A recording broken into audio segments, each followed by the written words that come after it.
আসসালামু আলাইকুম রহমতুল্লাহ শেখ। আসসালাম রহমতুল্লাহ বরকাত। জি, জি শেখ, বাংলাদেশ থেকে বলছিলাম। বলেন।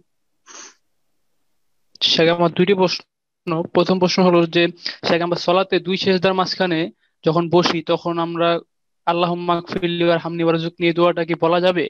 ওই সময় দেখি অনেক দিনই ভাই আঙ্গুল নাড়ায়, এটাও কি করা যাবে? এটা কি সহি? আর দ্বিতীয় প্রশ্ন হচ্ছে যে শেখ, মুফতি ইসমাইল মিনকের আকীদা কি সহি? ওনার বক্তব্য কি শোনা যাবে? এ- এ- এত প্রশ্ন মনে থাকবে না। জি, একটা করে প্রশ্ন এখানে করে এই পারমিশন আছে মনে হয়েছে। প্রথম দিন আপনি একদিনে সব সেরে নিতে চাইছেন নাকি? প্রথম প্রশ্ন বলেন, না কি না। ছিল? কি প্রশ্ন আপনার? আল্লাহুম্মা প্রথম গফিরলি প্রশ্ন হচ্ছে ওয়ারহামনি শেখ যে ওয়াহদিনি আমরা ওয়াআফিনি ওয়ারযুকনি, প্রথম এই তো। প্রশ্ন শেখ, সলাতে হ্যাঁ হ্যাঁ, ওই দোয়াটা কি বলা যাবে? জি জি হ্যাঁ, ওই দোয়াটা ওই সময় জি। অনেককে দেখি আঙ্গুল নাড়ায়, এটা কি আঙ্গুল এই নাড়ানো কি যাবে? এই দু- এই দোয়া সহি, সুতরাং বলা যাবে।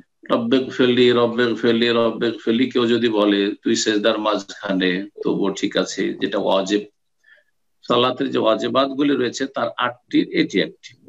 অথবা কেউ যদি বলে আল্লাহুম্মা গফিরলি ওয়ারহামনি ওয়াহদিনি ওয়াআফিনি ওয়ারযুকনি, বলা যাবে। জি হ্যাঁ, যারা জয়ীফ বলেছে তারা ঠিক বলেন, হাদিস সহিহ, হাদিস অনেককে দেখি সহিহ। শেখ আঙ্গুল নাড়ায়। আঙুল নাড়ানোটা তাদের ইজতিহাদি বিষয়। বৈঠকে আঙুল অনেক নাড়ানো ভাইকে আছে। দেখি শেখ। শোনেন, বৈঠক মানে কোন বৈঠক? তাশাহুদের বৈঠক। তাশাহুদ, সেটা প্রথম তাশাহুদ হোক অথবা দ্বিতীয় তাশাহুদ হোক। যখন তাশাহুদে আত্তাহিয়াতে বসবে তখন একবারে সালাম ফিরা পর্যন্ত আঙুল নাড়াবে। ইউহাররিকুহা ওয়া ইয়াদউ বিহা, আঙুল হিলাতেন এবং দোয়া করতেন। কিন্তু দুই সিজদার মাঝখানে আঙুল হিলাতে হবে এর কোনো স্পষ্ট প্রমাণ নেই তাদের, শুধু এটা ইজতিহাদ।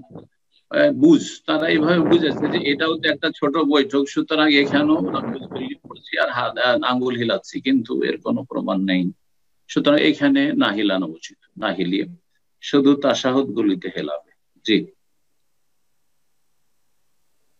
কি শেখ, তৃতীয় প্রশ্ন হচ্ছে শেখ, মুফতি ইসমাইল মিনকের আকীদা কি সহি? ওনার বক্তব্য কি শোনা যাবে? আমি মুফতি ইসমাইল ম্যানকে চিনি না। আর আপনারা বাঙালি আলেমদের কাছ থেকে এলেম শিখেন, ওইটাই ভালো হবে। ইংলিশ বক্তারা, এমন বক্তা তারা, কোনো বড় আলেম ইংলিশ ভাষায় নেই আমার জানা। তার চাইতে অনেক বড় আলেম বাংলা ভাষায় আছে। আপনাদেরকে একটা ভালো কথাই বলছি, ইংরেজি ভাষায় যেহেতু ইন্টারন্যাশনাল ভাষা, সেই জন্য হয়তো তারা একটু ফেমাস হয়েছে, কিন্তু ইংলিশ ভাষাতে এমন কোন দক্ষ আলেম আমার জানা নেই। বাকি কথা হলো বাংলা ভাষাতে ওর চাইতে ভালো দক্ষ অনেক আলেম আছে, তাদের কাছ থেকে এলেম শিখুন। কথা বোঝা গেছে? আর মুফতি মেনকের বেশ কিছু ভুল আছে, সেগুলি সোশ্যাল মিডিয়াতে আছে, একটু চেষ্টা করলে পেয়ে যাবেন পয়েন্ট টু পয়েন্ট যে কি কি আকীদাগত ভুল আছে, তার বিভিন্ন মানহাজে ভুল আছে, সেগুলি পেয়ে যাবেন। জি।